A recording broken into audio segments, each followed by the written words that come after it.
the next important point here, just to give you a glimpse and understanding of that, why the rising crude oil prices are there and what are the impacts of the oil prices hikes on the economy and what sort of issues they create in the country. So that first, let's just take a look that why the crude oil prices are rising. Once you understand 2-3 points, you will always make an analysis that what are the major factors that makes the prices go high or low, right? So this is in the context of that the rising tensions between Russia and Ukraine are leading to a surge in oil prices, with Brent reaching the $90 a barrel mark the first time since 2014. So after a gap of almost 7 to 8 years, the crude oil has seen a hike per barrel, right? So why is it happening? The reasons are, and these reasons almost remain same, because every time the supply and demand equation is changing because of some happenings around the world. Many times we have seen that there are permanent tensions in many parts of the world. For example, India-Pakistan is a permanent tension. For example, the Houthi rebels in the Yemen is a big tension from between the Saudi Arabia and the Yemen. Then there are tensions with Iran. Then there are tensions between Iraq and other areas. The ISIS issues in some other parts, the Palestine and Israel, there are permanent issues. So many a times these political conflicts influence the rates of the oil, crude oil, Brent, which is actually sometimes go high, go low, and whatsoever. So the crude oil prices have risen sharply since the beginning of the year as a surge in COVID-19 cases. So because of the external factors like pandemic, the speculations because of these pandemics. For example, if the pandemics are there, then definitely the international travel, or mostly the domestic travels and other travel, will be affected. Therefore the consumption will be at lower side, hence the supply, if it is not controlled, then the prices will be low. So around the world, owing to Omicron variant, it has not lowered the demand, because this Omicron variant did not prove so fatal in nature. Therefore the restrictions have been mild and considerate. Therefore the demand did not fall here within this context. Therefore the crude oil prices have risen sharply. Next, the geopolitical tensions in the Middle East between like Saudi Arabia and Houthi rebels in Yemen, right? So here Yemen is basically an Iranian backed Houthi rebellion group in Yemen. So they are fighting with the Saudi Arabia, and it is a conflict of Sunni versus Shia. That is the major issue. Then fresh tensions between Russia and Ukraine are leading to speculation. So the oil prices are mostly because of the speculations in the prices due to the geopolitical situations around the world. Because ultimately the geopolitical situation will affect the logistical scopes, the traveling scopes, tourism potentials, and the other scopes. So therefore the consumption oil will definitely be depend upon those speculations because of these international geopolitical situations. Now the OPEC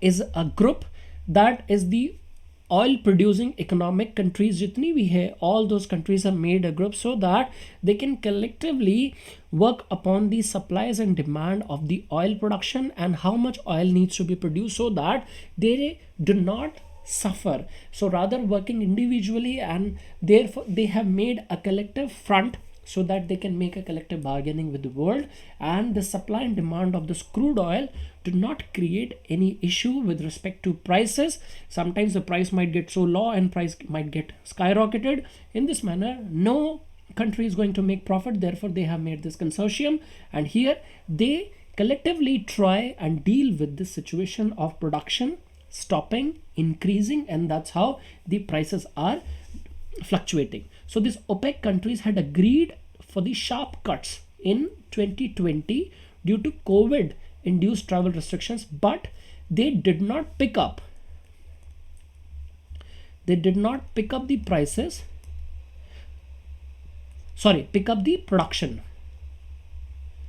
Hence, the production has been low, and against the demand, the prices have risen. So these are the reasons that has seen the price rise because of the such reasons. So now what are the impacts of the price rising on any economy, or for, let's say, Indian economy? Now, the price rises feed inflation, because ultimately India is importing 85% of its crude oil, and that crude oil is important for the traveling, transportation and energy production.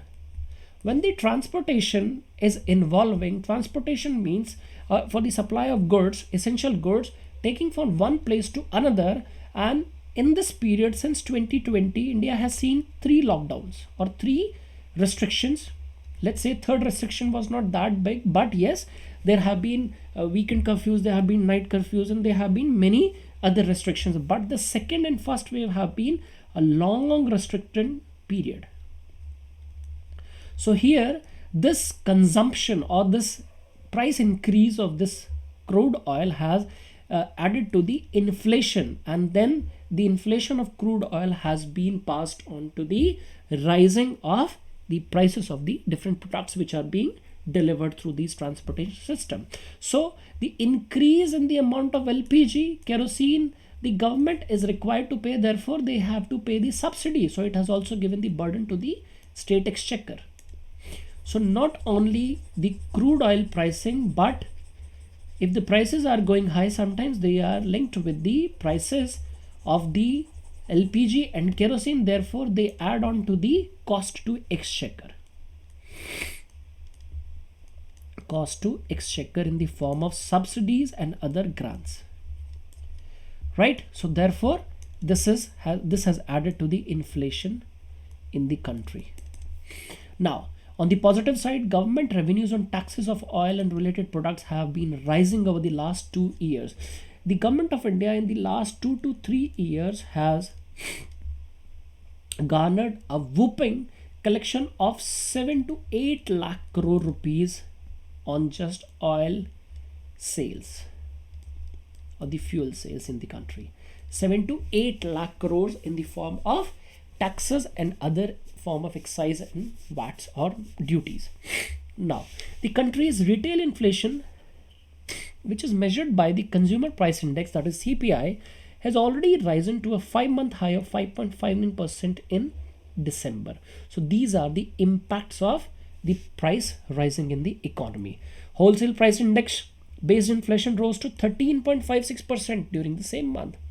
High inflation will force the government to cut taxes on oil and related products, because people cannot afford the price rise for longer period.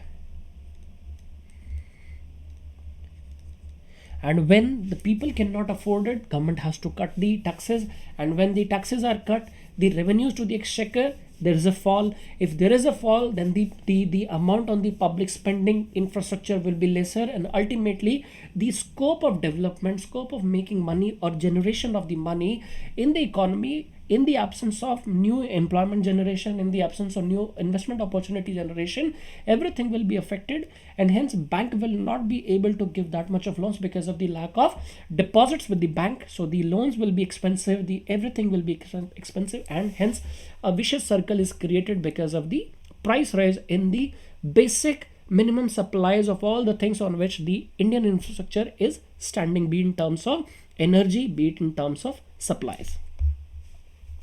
Oil prices are a big factor in the budget. But India's budget is around the corner, and the overall fiscal math of India, as it imports more than 85% of its crude requirements. So the oil prices affects the budget prospects in the country, because anyways fuel in the form of LPG, crude oil, petroleum, diesel, whatsoever is the basic supply on which Indian economy or any economy stands, right? So the oil import bill is already up by more than 70% from last year, and it affects the balance of payment adversely, right? Balance of payment is basically the difference between the imports and exports exchanges, but in the books of the country it is known as balance of payment. Let's say you have imported 100 rupees and you have exported for 120, then the balance of payment is 20, that is plus, or vice versa, it will be minus, right? So this is basically the point here.